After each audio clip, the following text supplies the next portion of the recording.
Fast start, was that always the game plan, or is that just how it worked out?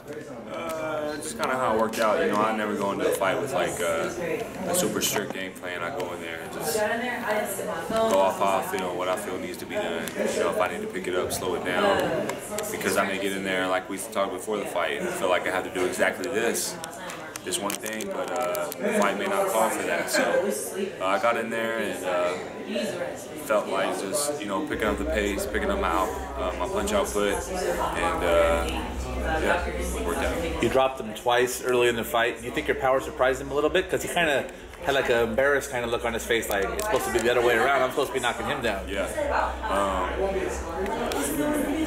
Yeah, I think it did. I think it surprised him. We had worked on a lot of things this camp, a lot of strength stuff, a lot of power, a lot of, you know, more punch output, things of that nature. And I told you guys it would show January 13th. So a lot of people say once you win a title, you improve like dramatically after. This was your first 12-round fight. Second 12. Yeah, with Corky. But do you feel that way? Like just from this experience against another top-level fighter, it's going to make you just better in the future? Yeah, definitely. I think, you know, like everyone said, he's a boogeyman. And for me to come off a year layoff, no tune-up fight, broke hand, coming off surgery, and to jump right in there and take it from the boogeyman of the division, you know, I definitely is going to bring experience, it's going to bring wisdom, you know, it's going to help me in a lot of different ways. So, yeah, excited to see what's next. Hardest question you'll probably get, what was more satisfying, winning the title or getting engaged? One couldn't come without the other first. So they both played major parts in the night, but that night was only going to go one way. I already had my plans made. That night was only going to go one way. So me getting the win and her becoming and the new too. So can you explain, like, can you kind of put into words what that feeling is like to want that first world title and then to finally get it? I mean, obviously you were overcome with emotion like a lot of fighters. Hey guys, turn it down a little bit. Look, that's a champion move right there. You already settling in. Can't even hear him. But can you put into words what that feeling's like to want that for so long and then to finally get it? Yeah, I mean, it was, as you've seen when they announced and the new, it was overwhelming, just as I said it would be. A life's work coming down to one moment, 17 years straight in the sport. Ups, a lot of ups, a lot of downs, a lot of, you know, had to take a lot of stops along the way. But I always kept my eyes on the prize. I never quit believing in me and my dream. And we got the job done in impressive fashion. I mean, it was hands down. I boxed, I banged, I fought on the inside, I fought on the outside. I showed good offense, good defense, good power. I showed I got a good chin. I showed how I deal with adversity when I caught the headbutt in the 4th round. Right. I didn't clock out after I got the headbutt and I started bleeding. As a matter of fact, shortly after is when I dropped him. A second time, even harder. So it shows that I'm not easily brought out of focus. You know, I showed everything. So. Right after the fight, I know obviously everybody, as usual, they want to start asking who's next, you know, Davidez, this person, that person. Is that frustrating to not get an opportunity to, you know, just kind of let it all soak in? Yeah, I mean, and it's taken so long to get there. It took so much to get, and then not even 5 minutes out of the ring, they want to know what's next. And I even told them, I said, I'm not, you know, I answered a few people of what could be down the road. But then I just started to tell people, look, I just earned this. I'm not worried about that right now. I just want to soak in this moment and embrace it. So. Have you soaked in the moment yet, or is it still surreal to you? It hasn't set in yet all the way. It was by no means surprising. I told you guys before. I've been telling you guys. So it wasn't surprising, but at the same time, it's still surreal. It hasn't set in yet. I think it may take a little time. Maybe with some of the activities that are going on today with you guys and the press and the people, and then this weekend's fight, you know, people coming up, maybe it'll make it a little more real. Uzcategui, after the fight, you guys had like some little pushing and stuff at the weigh-in, but he seemed like he had a lot of respect for you, and he said you were the better fighter that night. What did you just think of him after the fight, after going 12 rounds with him? Yeah, I mean, a lot of respect for him and his coach. I knew he would, as I said before the fight, he's rough, he's rugged. I know he's going to come to win. but two kings can't live under one roof, you know. And there was no way I was coming out of that ring alive without that belt. And him and his team, they were talking about after. Actually, we just talked to someone saying that they want to rematch this and that. You don't have to give him one, obviously. That we were mandatory. Is that something you want, or do you want to try something different and maybe look at that down the road, or what have you thought about? You know, I haven't thought it all the way through yet.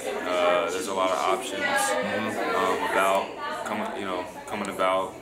A lot of people in the 168-pound division, probably the hottest the super middleweight division's ever been, with all the names that are in it and everything that's going on. So right now, I'm just going to enjoy this time, and you know, I'm sure whatever's next, it'll be nice. You know, I clearly shown I'm not scared to fight anybody.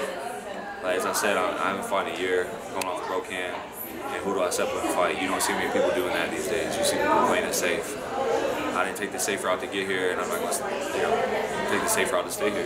That being said, after going 12 rounds with him, would it be even easier now that you know exactly what he does in there? Obviously, you both would make adjustments, but usually the better boxer makes things easier in the rematch. So yeah, I believe it would be even easier. So I knew what he was going to do going into that fight, and now I'll just be that much more prepared. So.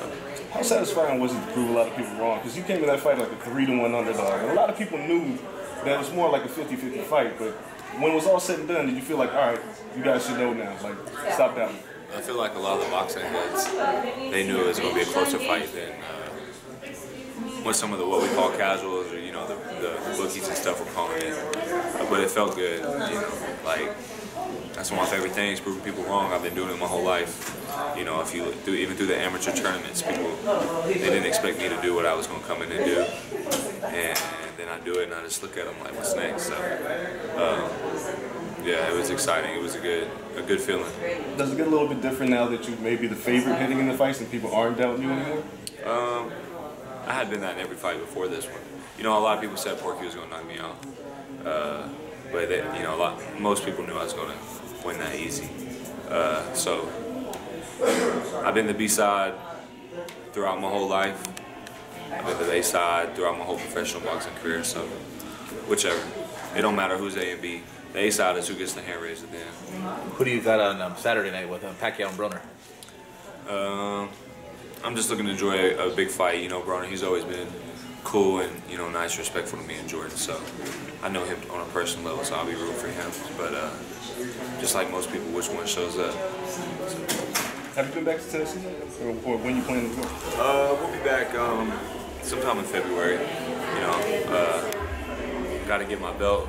Got to take it to the lead, like I said. So it'll be a couple weeks. So what do you expect that particular moment to be like? Because you've been talking about this since you started. Yeah. Something special, something that we set out to do, something I set out to do at 9 years old, but something me and Aaliyah set out together to do together quite a while ago, and yeah, it'll be something special just to bring her a belt like I said I would. What does it mean for the city also? Man, I hope it means a lot. So far we've got a lot of great feedback, the city going crazy. So I think it's a big deal. They soaking it up. What do you think is actually the biggest fight for you at 168? I mean, there's Canelo. There's a lot of names there. I think the fight that other people want the most. I don't know, actually. Like you said, Canelo, that's a big fight. There's a handful of big fights out there. So no preference. It don't matter to me. I just fought who they said the toughest one was, so everything after this, It's got to matter a little. It's got to matter a little. The biggest payday, just a little bit, no? I mean, Canelo, that'd probably be the biggest payday, yeah. But I'm just taking it all in right now, I don't mind fighting any of them. That's Canelo, that's a fight we want. Benavidez, that's a fight we want. Conor Smith, that's a fight we want. So. Do you feel like just after the fight was over, maybe checking out social media and stuff like that, do you feel like you're getting the credit that you deserve for the performance? I mean, like you said, you were coming off of an injury and stuff like that. Yeah, definitely. Everyone, it was hands down. It's not like it was close. You know what I'm saying? 8 rounds in, I was 10 rounds ahead. So, I had to set a high pace earlier. I set a high pace early, and I knew he came consistently throughout the fight. So at the end, you know, we was both a little tired, but it was hands down. So I think people see that I'm boxing my thing. You know, I didn't just escape with a close win. You know, I did my thing. So yeah. Last question for me. What is next for you? Not inside the ring, but just outside of the ring. You gonna take vacation, back in the gym? Yeah, me and Jordan, you know, we just got engaged, so we're probably gonna take a little trip somewhere and just kick our feet up, relax, take in the moment. Yeah. Got a date set yet? A long engagement? For the wedding. Don't say that too loud, man. No, yeah, we're just taking our time. You know, we're young. She's got her career. She's doing a beautiful job with the reporting. You know, everything's is supposed to be going on is going on in my career. So, you know, we're just taking it a day at a time right now. Thank you. Thanks. Appreciate you.